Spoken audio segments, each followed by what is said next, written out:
안녕하세요. 백두산 금융연구소의 백두산입니다. 9월 8일 금요일 아침 10시 23분입니다. 늦잠을 좀 시원하게 자가지고 녹화가 이틀 연속으로 좀 늦어지고 있습니다. 다음 주에는 아침 영상 녹화를 좀 빨리 해보도록 하겠습니다. 하여튼 미국과 유럽 증시는 하락 마감했습니다. 보시면은 미국은 조금 한 0.3에서 0.8%, 나스닥이 좀 더 많이 빠졌고요. 독일 증시는 살짝 빠졌습니다. 유럽 증시도 좀 빠지다 좀 많은 듯한 느낌이에요. 하여튼 하락을 하고 있는데 하락이 좀 둔화가 되고 있습니다. 자세한 내용 좀 살펴보겠습니다. 일단은 경제지표 발표의 영향도 좀 받긴 받았는데요. 하락 마감을 한 데에는요. 일단은 미국에서 고용지표가 발표됐는데 고용지표가 예상치를 하회했죠. 그죠? 신규 실업수당 청구 건수가 예상치를 하회한 거니까 이건 고용시장이 좋다라는 증거입니다. 그렇기 때문에 이런 거는 긴축 우려를 불러 일으켰을 수 있겠죠. 그죠? 이게 시장에 일단 악재로 작용했다라고 생각하시면 되겠고요. 그리고 애플이 급락한 게 사실 그 시장 하락의 가장 큰 원인이라고 생각하시면 되겠습니다. 애플이 보시면은 그 2.9% 하락 마감을 했어요. 얘 때문에 사실 분위기가 전반적으로 좀 안 좋았던 거죠. 그렇게 해서 하락 마감을 했다라고 생각하시면 되겠습니다. 애플이 하락 마감했던 거는 어제 제가 말씀드렸던 중국의 공기업이나 국영기업에서 애플 제품을 회사에 갖고 오지 말라 그런 식으로 이야기를 했었죠. 예, 그 소식 때문에 급락을 한 거라고 보시면 되겠습니다. 그래서 일단 이 증시는 하락 마감을 했습니다. 근데 이게 장 초반 그 맨 처음 영상 녹화할 때 말씀드렸던 것처럼 지금 하락이 좀 둔화가 되고 있습니다. 보시면 이래저래 잘 안 빠져요. 이 말씀드리고 있지만 장중에 빠지는 게 중요하거든요. 장중에 시장이 빠져야 장중에 매도세를 확인해야 그 다음날도 빠지고 그 다다음날도 빠지고 이렇게 어떤 연속성을 좀 기대를 할 수가 있는데 지금 보시면 장 초반에 다 빠지고 나서 결과적으로 장중에 하방 경직성 보이면서 반등하는 모습입니다. 그렇기 때문에 이런 거는 뭔가요? 이런 건 지지력을 보여주는 흐름이죠. 장 초반에 빠졌지만 장중에 결국 지지력을 확인했단 말이죠. 지지력을 확인했다는 이야기는 하락이 그만큼 둔화된다는 이야기일 수 있고 그렇다면 연속적인 하락을 기대하기 어려워진다는 이야기일 수도 있습니다. 물론 이 정도 오늘 그 어젯밤 하루 저렇게 움직인 걸 갖고 하락이 끝났다 이제 하락은 어려워진다 그런 걸 이야기하는 건 아닙니다. 그죠? 분명히 하락 마감을 했기 때문에 매도세가 더 강한 거고 앞으로도 이 나스닥의 하락은 조금 더 지속될 가능성이 있습니다. 단지 이제 하락의 속도가 좀 둔화가 된 건데요. 다만 이제 그 하락의 속도가 벌써 둔화가 되고 있기 때문에 잘 생각해 보셔야 되는 거는 빠지더라도 이렇게 빠지면 안 되는구나. 장 초반에 강하게 빠져버리면 재미가 없구나. 이런 거는 좀 다시 한번 우리가 좀 생각을 해봐야 될 부분이라 보여집니다. 하락을 좀 본격적으로 하고 싶으면 장 초반에 강했다가 장 막판까지 계속 흘러다니는 장중에 투자자들이 팔아제끼는 모습을 보여야 하락을 좀 어떤 연속적인 하락, 추세적인 하락을 기대하는 게 좋다. 이런 식으로 일단 좀 말씀을 드릴 수 있겠습니다. 그래서 지금 보시다시피 장 초반에 온갖 악재들이 다 나오고 장중에는 특별한 일이 없었죠. 그죠? 그래서 시장은 이렇게 슬슬 반등을 하면서 마감을 했다. 볼 수가 있겠고요. 어제 하락 마감을 했지만 양대 지수가 하락 마감을 했지만 보시면 상승 종목 수도 제법 많습니다. 상승 종목 수도 제법 많고 이 초록색 불도 제법 많이 들어와 있어요. 그러니까 어젯밤은 사실 좀 혼조했다 이렇게 보실 수도 있겠습니다. 코스피와 코스닥이 이렇게 서로 돈을 주고받으면서 하루는 올랐다 하루는 내렸다 이러면서 서로 시장을 좀 방어해주는 그런 모습 말씀드렸는데 이것도 지금 미국 증시도 계속 그렇게 하고 있죠. 그죠? 하루는 나스닥 오르고 하루는 나스닥 빠지고 하루는 S&P 오르고 하루는 S&P 떨어지면서 서로 이렇게 어쨌든 시장의 시가총액 자체는 전반적으로 시장의 하방 경직성을 만드는 데는 좀 큰 도움을 주고 있는 그런 상황입니다. 그러니까 아직도 시장은 강한 거예요. 물론 반등은 끝나서 하락이 시작되고 있지만 이 하락이 좀 약한 겁니다. 이렇게 일단 볼 수가 있겠고요. 장 초반에 악재들이 다 튀어나오면서 장 초반에 약했죠. 그죠? 이런 점들 볼 수가 있겠고 그래서 실제로 이 장중에는 무슨 일이 있었냐 장중에는 장중에 보시면은 금리가 오히려 장중에 계속해서 일단 금리가 좀 떨어지는 그런 모습들 좀 보였습니다. 아랫꼬리가 살짝 달리긴 했지만 어제는 전반적으로 미국 장중에 금리는 좀 떨어졌다. 또 그리고 달러도 어제 보시면은 장중에 좀 떨어졌다. 이런 모습을 보여줬습니다. 어젯밤에는 사실 장 초반에는 미국 증시에 굉장히 증시에 안 좋은 분위기였으나 장중에는 굉장히 증시의 우호적인 분위기들이 좀 이어진 거죠. 금리와 달러가 잘 버텼잖아요. 그죠? 더 이상 오르지 않고 적당히 빠졌잖아요. 그러니까 증시의 우호적인 그런 상황이 나타난 겁니다. 이렇게 일단 볼 수가 있겠고요. 애플 같은 경우도 그래요. 장 초반에 너무 많이 빠져버리면서 장중에 회복했단 말입니다. 결과적으로 장중에 양봉을 보여줬어요. 그렇기 때문에 이 증시에 더 추가적인 하락을 막은 거죠. 그러니까 이런 것들 잘 생각해 봐야 됩니다. 중요한 지지선이 여기 있는데, 전저점, 직전저점 여기 있는데 이 자리를 이렇게 깰 수 있겠냐고요. 이렇게 못 깨죠, 그죠? 이 자리를 깨기 위해서는 천천히 내려오면서 지지력을 훼손하고 그 다음에 붕괴시키는 게 가능한데, 한 번에 이렇게 내려왔다 붕괴시키겠다는 의지가 별로 일단 없어 보이는 거죠, 그죠? 하여튼 근데 일단 분명히 하락한 건 맞습니다. 강력한 매도세가 등장한 거고 아래쪽으로 처지기 시작한 거예요, 애플도. 그렇기 때문에 잘 봐야 됩니다. 어쨌든 근데 중요한 지지선을 앞두고 있기 때문에 이 자리에서 싸움이 좀 지속될 수 있겠죠. 어떻게 될지 아직 모르는 겁니다. 분명히 강력한 매도세도 나오긴 나온 거고, 다만 지지선 부분까지 너무 급하게 내려왔기 때문에 이 하락에 대한, 단기 급락에 대한 피로감이 좀 있을 수 있다. 여기서부터 여기까지 이틀 만에 빠진 거잖아요. 188에서 한 174까지 이틀 만에 빠져버렸기 때문에 단기 낙폭에 대한 피로감이 분명히 있고, 반등을 할지 여기서 반등을 못하고 옆으로 기다가 또 빠질지 올라갈지 어떤 것도 알 수 없는 상황인 겁니다. 다만 이제 지금 그래서 혼조한 구간 안에 들어온 거죠. 근데 여전히 아직까지는 이 아래쪽으로 내려가는 매도세가 우세한 그런 상황이죠. 비록 어제 양봉이 나왔다 하더라도 분위기가 별로 좋지는 않습니다. 그래서 앞으로 싸움을 좀 잘 지켜봐야 될 그런 부분이 있고요. 엔비디아 같은 것도 어젯밤에 보시면 좀, 그죠? 장 초반에 빠졌다가 회복하는 그런 모습을 보이고 있습니다. 근데 분명한 건 일단 싼 고점도 확인했죠. 이제 좀 약간 좀 혼조한 또 그런 구간 안에 또 온 거예요. 어떻게 될지 모르는 겁니다. 직전 저점, 대략적으로 사실 뭐 진짜 중요한 자리는 여기입니다. 진짜 중요한 자리는 이날 양봉의 시가 445, 446 정도가 될 텐데, 이 자리를 아직 붕괴시킨 것도 아니고 이 자리 지지력의 영향을 받는 자리까지 내려와가지고 일단 양봉이 나오고 있습니다. 하락이 좀 제한되고 있는 거죠. 그러니까 이래저래 미국 증시는 주요 종목들이, 엔비디아하고 애플이 중요한 지지선을 앞두고 버티고 있으니까 당장 급락도 어렵고, 그렇다고 위쪽에 저항이 있으니까 급등도 어렵고 좀 애매한 순간이 된 겁니다. 그래서 기다려 봐야 되겠죠. 또 시간이나 잘 보내면서 가만히 또 기다려 봐야 되겠죠, 그죠? 어제 말씀드렸던 것처럼 지금은 굉장히 좀 중요한 자리에 와 있기 때문에 이런 싸움이 하여튼 지속이 되고 있는데 거의 끝나가긴 합니다.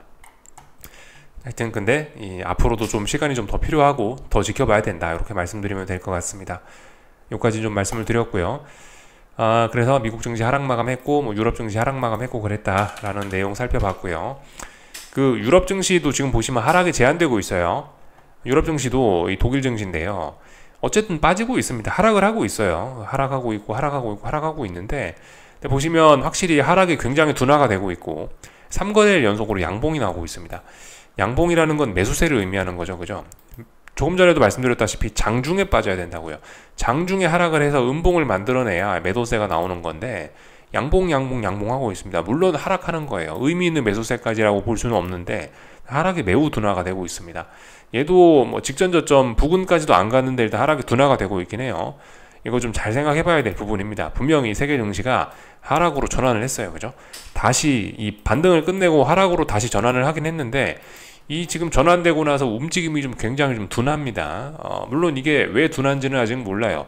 나중에 한 방에 더 빠지기 위해서 지금 둔하게 움직이는 건지, 아니면 매수세가 강해서 지금 둔하게 빠지는 건지는 모르겠습니다만 일단 둔합니다. 하락이 둔한데 이런 점들은 하방 투자자분들이 좀 경계해야 될 부분이라고 보여집니다. 이렇게 둔하게 빠지면 반등도 쉽게 올라올 수 있거든요. 잘 생각해 봐야 되는 그런 부분입니다. 근데 우리가 생각해 봐야 좀 답을 끌어내기는 좀 쉽지 않죠. 그래서 일단 그냥 지켜봐야 될 수밖에 없을 것 같아요. 여기까지 보면은 될 것 같고요. 얼추 다 이야기했습니다. 증시에 관련된 이야기는요. 그래서 지금 보시면은 그 S&P나 나스닥 둘 다 양봉으로 마감을 한 거예요. 지금 선물지수 상으로는 이제 음봉으로 마감을 한 꼴이 돼서 뭐 어쨌든 계속해서 하락하고 있는데, 일단 보시면 어제 양봉이 등장한 건 맞긴 맞습니다. 비록 양봉이 등장했더라도 더 빠지고 있는, 뭐 아래쪽으로 가고 있는 사실에는 변함이 없습니다만, 일단 하여튼 약한 지지력들도 있긴 있다라는 걸 좀 확인을 한 겁니다. 일단 여기까지 어떻게 될지 모른다 말씀을 좀 드리면 될 것 같고, 그죠? 뭐 다 말씀드린 것 같아요. 그래서 어젯밤은 뭐 증시는 뭐 조금 빠졌고 금리와 달러는 쉬어갔고, 뭐 그 와중에 증시가 장중에 좀 반등을 시도했고, 여기까지 말씀드리면 될 것 같습니다. 러셀 지수는 좀 빠졌는데 보시면 중요한 지지선 전저점에 대한 테스트가 본격적으로 시작된 거죠, 그죠? 요거 잘 보시면 되겠습니다. 여기 이 자리 예. 전저점 여기죠. 전저점에 대한 지지력 테스트가 본격적으로 시작된 겁니다. 그러니까 어떻게 될지 모르는 구간 안에 온 거예요. 며칠 빠지지도 않았지만 벌써 지금 혼조합니다. 지난번 강력했던 매수세의 영향을 아직도 그러니까 많이 받고 있구나 라는 걸 좀 생각을 해봐야 되겠습니다. 어제는 어제는 달러도 좀 잠깐 상승을 쉬어가면서 국제유가가 조금 하락하긴 했는데요. 뭐 일단 하락으로서의 그렇게 큰 의미는 없어 보입니다. 잘 올라가고 있고요. 재밌어요. 지난번에 국제유가가 빠지면 안 되는 자리까지 빠졌었는데 그러더니 이제 좀 탄력적인 상승을 하고 있네요. 언더슈팅이었던 모양입니다. 탄력적으로 잘 올라가고 있고, 탄력적으로 잘 올라가다가 좀 피곤해서 좀 쉬어가고 있는 그런 모습입니다. 조정 중이죠. 인플레 부담 여전하고 뭐 일단 그런 상황입니다. 그래서 전반적인 내용들 어제 밤에 있었던 일들 쭉 다 살펴봤고요. 그 연준 참 베이지북이 그 수요일날 밤인가 사실 발표가 됐더라고요. 그거 좀 간단하게 제가 뭐 요약해서 내용만 좀 말씀드리면요. 연준 베이지북. 일단은 그 물가는 전반적으로 좀 떨어지고 있다. 물가는 슬슬 둔화가 되고 있다라고 일단 이야기를 했다고 합니다. 물가 둔화, 요거 우리 확인되는 부분이긴 하죠. 어쨌든 인플레이션은 조금씩 잡혀가고 있습니다. 그러나 이 워낙 높은 레벨에서 오랫동안 잘 떨어지는 속도가 둔화가 돼서 그렇지 일단 인플레이션은 조금씩 잡혀가고 있긴 해요. 연준 베이지북에서 나왔던 이야기입니다. 물가는 일단 조금씩 떨어지고 있다라는 거 일단 확인을 했고요. 그리고 이 고용시장 관련된 이야기인데 전반적으로 인건비 압력이 좀 높아지고 있다라는 뭐 그런 이야기도 했습니다. 이건 또 인플레 우려죠. 요런 쪽으로 이런 거 생각해 보실 수가 있겠고, 전반적으로 고용시장은 좋습니다. 그죠? 미국 전체적으로 봤을 때는 고용시장은 잘 성장하고 있다. 그런데 고용 증가세가 조금 좀 둔화되고 있다. 그 정도 이야기는 했다고 합니다. 인건비는 좀 많이 좀 높아지고 있고, 고용 증가세는 조금 둔화가 되고 있고, 근데 이게 지금 시장의 호재인 거죠. 고용 증가세가 둔화가 되고 있는 게 호재인 겁니다. 전국적으로는 고용시장이 좋은데 고용시장이 좋은 흐름이 조금 둔화가 되고 있다. 아직도 고용시장은 좋아지고 있다. 이렇게 일단 이야기를 한 겁니다. 그 와중에 임금 상승 압력은 높아지고 있다. 이렇게 볼 수가 있겠고요. 그리고 좀 중요한 이야기를 했는데, 이 미국 전체는 아니고 이제 미국의 일부 지역의 소비자들의 이 초과 저축이 전부 다 소진됐다. 이제 돈 벌어놓은 거 다 써먹어가지고 이제는 대출 받아갖고 생활비를 지출하고 있다라는 그런 통계가 나오기도 했습니다. 이런 부분을 좀 잘 봐야 되겠죠. 이런 것 때문에 부도율과 연체율이 올라가고 있고 신용에 문제가 생기고 있고, 이게 사실 위기의 씨앗일 수 있는 거죠. 근데 일부라고 했습니다. 미국 전체가 아니고 미국 일부 지역의 소비자들이 어려움을 맞고 있다라고 베이지북에서 인정을 했습니다. 그리고 금리와 관련된 부분, 금리가 최근에 많이 올랐죠. 금리가 많이 올랐기 때문에 이런 부분이 주택 부분에 압력을 주고 있다. 부동산 시장에 압력을 주고 있다. 좀 안 좋은 영향을 미치고 있다라고 연준에서 이야기를 했습니다. 이 정도 내용이 좀 주된 내용인 것 같아요. 아시다시피 그 금리가 높아지면은 부동산은 뭘로 합니까? 내 돈으로 안 하죠. 남의 돈으로 하는 게 부동산인데, 금리가 높아지면 부동산이 압력을 받을 수밖에 없겠다. 근데 최근에 금리가 많이 높아지면서 부동산 시장이 압력을 받고 있다는 이야기를 연준에서 공식적으로 했습니다. 이 정도 내용들이 좀 있죠. 여전히 미국 경제는 좋습니다. 현재 상황은 좋은 거예요. 그죠? 왜냐? 고용시장의 증가가 고용시장의 어떤 선전이 느리지만 잘 되고 있단 말이죠. 고용시장 좋아지고 있어요. 연준은 사실 뭐 이런 거 중요하게 봅니다. 어쨌든 사람들이 직장에 다니고 월급을 받아서 이자를 낼 수 있으면 별 문제 없다. 이것 때문에 고용시장이 아직도 좋기 때문에 미국 경제는 좋다라고 주장하는 게 굉장히 좀 많은 부분을 차지하고 있습니다. 미국 경제가 좋은 부분도 있는 거예요. 그죠? 고용시장 성장, 이런 건 좋은 점이고, 물가가 전반적으로 높았던 물가가 둔화가 조금씩 되고 있는 것도 일단 좋은 소식이긴 합니다. 그러나 문제는 이 둔화되는 속도가 너무 느리다는 게 문제죠. 둔화되는 속도가 너무 느리니까 사람들은 다시 매파적인 생각들을 슬슬 하기 시작하고, 그것 때문에 2년물 금리가 크게 올라가는 그런 모습들이 나타나고 있죠. 또 그리고 전반적인 뭐 금리 수준이 올라가는 그런 문제점이 나타나고 있죠. 인플레에 대한 기대가 높아지니까요. 이런 점들. 그래서 좋은 점, 어쨌든 미국 경제는 지금 좋아요. 지금 좋은데 앞으로도 계속 좋을 수 있을 거냐는 이제 이런 점들 때문에 조금 의심스러운 거죠. 그죠? 미국 소비자들이 계속 지출을 할 수 있을까? 미국 소비자들이 초과 저축이 다 떨어졌다는데 이거 버틸 수 있을까? 연체율과 부도율이 높아지고 있고, 또 부동산 시장이, 아무래도 부동산 경기도 좀 중요한 법인데요. 부동산이 좀 금리가 높아지면서 안 좋아지면서 미래에 대한 불안감 뭐 이런 거를 좀 낳고 있습니다. 근데 어쨌든 미국 경제는 좋은 거 맞아요. 그죠? 이게 미국 경제가 이게 어쨌든 그 우리가 어떤 경제 상황, 어떤 나라의 경제를 이야기할 때 사실 통틀어서 좋다 나쁘다 이야기하기는 좀 어려운 부분이 있어요, 그죠? 경제가 워낙 규모가 크고 워낙 다양한 섹터들이 모여가지고 이 경제라고 우리가 표현을 하기 때문에 경제가 그냥 좋다 안 좋다라고 표현하기는 굉장히 좀 어려울 수 있습니다. 물론 이제 전반적으로 봤을 때 미국 경제는 좋은 게 맞죠, 그죠? 표면적으로 봤을 때 이런 지표들은 지금 경제가 좋은 걸 의미하니까 미국 경제가 좋다라고 인정을 해주면 되긴 되는데, 근데 그냥 이제 마냥 이렇게 미국 경제가 좋다라고 인정하고 그냥 넘어가기에는 조금 좀 아쉬운 점이 있죠. 우리는 이런 부분들도 좀 봐야 됩니다. 아, 미국 경제가 이런 부분은 좋은데 이런 부분은 취약하구나 라는 관점으로 좀 생각을 좀 해보시는 게 어떨까 싶습니다. 어떤 나라를 보든 간에 한국도 그렇죠. 한국도 분명히 지금 잘 나가는 부분이 있어요. 한국도 지금 괜찮은 부분이 있습니다. 그렇지만 분명히 약점인 부분도 있는 거죠. 뭐가 강점이고 뭐가 약점인지를 알아서 이제 거기에 맞춰서 이제 어떤 판단을 해야 되는 겁니다. 그러니까 무작정 경제가 좋다, 무작정 경제가 안 좋다라고 이렇게 싸잡아서 이야기해버리면은 사실 좀 그 못 보는 부분이 생길 수 있다라는 거 좀 말씀을 드리고 싶습니다. 여기까지 말씀드리면 좀 다 된 것 같습니다. 쭉 다 이야기를 드렸고요. 하여튼 그래서 지켜봐야 된다, 어떻게 될지 모른다, 이 정도 이야기를 드리면 될 것 같습니다. 일본은 GDP 수정치가 나왔는데 좀 안 좋아졌네요. 예. 지난번에 뭐 6%, 그 예상치가 6%였는데 4.8이 나와버렸네요. 일본도 뭐가 좀 안 좋은가 모르겠습니다. 하여튼 뭐 이 정도 일단 보면 될 것 같고요. 아, 참, 넘어가기 전에 엔비디아에서 뭐 회계 조작을 했다, 뭐 그런, 아직 확인되지 않은 그런 좀 찌라시 같은 이야기가 좀 돌고 있긴 하더라고요. 뭐 그래서 그런지 모르겠습니다. 일단 하여튼 중요한 건 일단 엔비디아는 쌍고점을 만들어내고 있고 빠지고 있는 중입니다. 그죠? 중요한 지지선 붕괴되기 전까지는 아직까지 강한 거예요. 뭐 엔비디아가 뭐 그래서 이번에 굉장한 실적 서프라이즈를 보여주지 않았습니까? 실적을 인식한 그 좋은 실적이 발표한, 그러니까 그 회계 처리가 뭔가 잘못돼가지고 어닝 서프라이즈를 일부러 유발했다는 그런 이야기가 있긴 한데요. 또 그리고 엔비디아가 예전에 이미 한번 분식 회계를 했던, 이미 한번 회계 조작을 했다가 걸린 이력이 있는 회사라고 하더라고요. 저도 뭐 들은 이야기라 자세한 건 잘 모르겠습니다만은 일단 근데 그런 건 좀 의심을 해봐야 될 필요가 있긴 있는 것 같아요.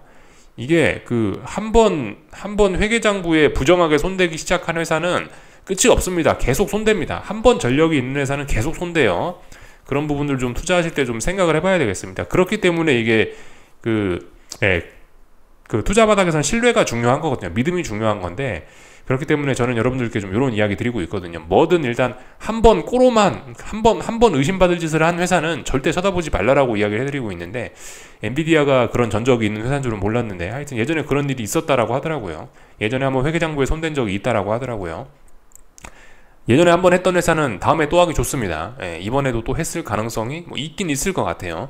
하여튼 그렇지만 이거 분식회계일 수 있으니까 앞으로 증시가 대폭락해야 된다, 이렇게 보시는 건 좀 애매한 거고, 어쨌든 저런 뭐 회계 분식 이야기가 뭐 나오고 있고 그런 썰이 도는 걸로 봐서 일단 어쨌든 확실히 엔비디아의 투자 심리는 안 좋아진 것이 분명합니다. 괜히 쌍고점을 만든 게 아닌 것 같긴 해요. 그런 걸 미리 알고 있었던 친구들이 미리 주식을 팔아먹어서 이런 일들이 나타났겠죠. 물론 말씀드렸다시피 아직 중요한 지지선을 붕괴시키진 않았기 때문에 아직도 엔비디아는 강하긴 강한 겁니다. 다만 단기적으로 지금 상승이 제한된 것일 뿐이죠. 이게 이제 중장기적으로 연결이 될 수 있을지 없을지는 좀 지켜봐야 되겠고, 어쨌든 그렇습니다. 지금 증시가 이렇게 전반적으로 상방을 좀 제한하고 있다 보니까 슬슬 이제 악재도 나오고 있죠. 안 좋은 소식 슬슬 등장하고 있죠. 그죠? 애플도 이렇게 고점 슬슬 낮추고 있으니까 자꾸 뭐 중국에서 아이폰을 못 쓰게 한다, 그런 이야기들 나오고 있고, 또 뭐 EU에서 뭐 제재를 가한다, 그런 소식들도 나오고 있고 그렇습니다. 그만큼 이게 뭐 그런 소식들이 뭐 당장 영향을 어떻게 미칠지는 일단 알 수는 없는데, 그런 소식들이 슬슬 기어 나오는 것이 확실히 시장 분위기가 좀 달라지긴 했다라는 걸 우리가 좀 짐작은 할 수 있습니다. 그렇지만 그게 이제 분위기일 뿐인 거고, 아직까지는요, 본격적으로 뭔가 지지선을 붕괴시키고 추세가 전환이 돼야 그게 이제 실질적으로 그런 것들이 영향을 미치는 거거든요.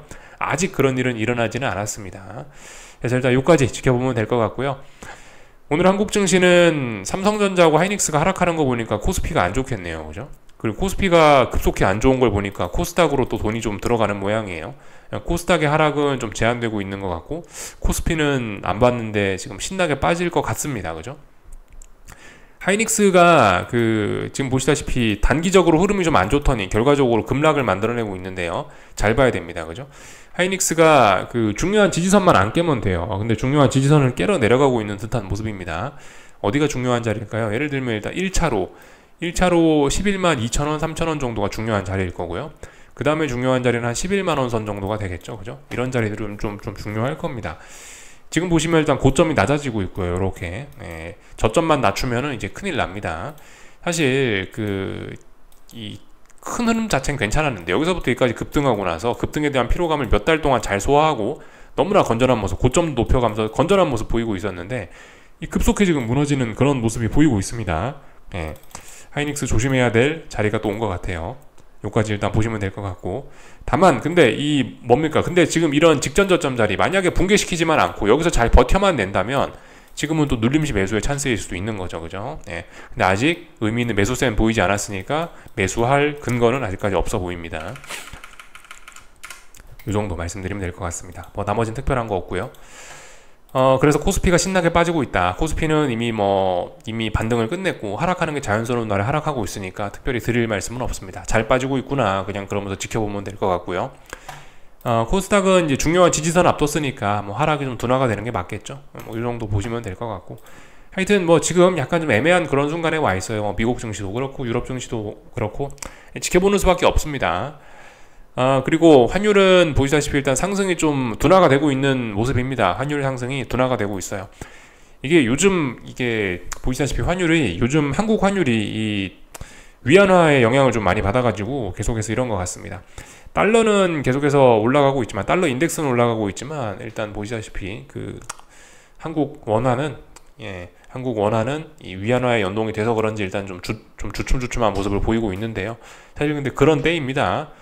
여기 직전 고점 무거운 저항이 있기 때문에 여기서 일단 이렇게 상승이 둔화될 수밖에 없는데 잘 봐야 돼요. 여기서 지금 이렇게 고점 낮아지면서 얘도 싼 고점 만들면서 중요한 지지선 붕괴시키면은 죽을 수도 있다 생각하긴 해야 됩니다. 물론 근데 뭐 저 정도 조금 빠지는 건 아직은 상관없죠. 아직은 상승세 유지이긴 한데요. 하여튼 조심은 해야 된다 싶습니다. 지금 여기서 싼 고점이 만들어질 수도 있기 때문에 넘어가야 넘어가는 거죠. 그죠? 물론 달러가 강할 것 같긴 합니다만 지금 우리나라 지금 원화가 강세가 나올 만한 이유는 딱히 없어 보이긴 하는데요. 그럼에도 불구하고 세상 일은 모르는 거죠. 그죠? 그렇기 때문에 일단 잘 지켜봐야 될 때가 온 겁니다. 어제까지는 양봉이라 괜찮았는데 오늘까지 이렇게 환율 상승이 이렇게 좀 둔화가 되면은 조금 좀 생각을 좀 다시 해봐야 될 수 있어요. 좀 긴장해야 될 수 있습니다. 근데 뭐 아침 10시 45분밖에 안 됐고 그래서 일단 뭐 지켜보면 되겠습니다. 먼저 일어나지도 않은 일을 걱정할 필요 없고 시간 잘 보내면 될 것 같습니다. 여기까지 하겠습니다. 궁금한 거 리플 남겨주시고요. 오늘 저녁에 뵙도록 하겠습니다.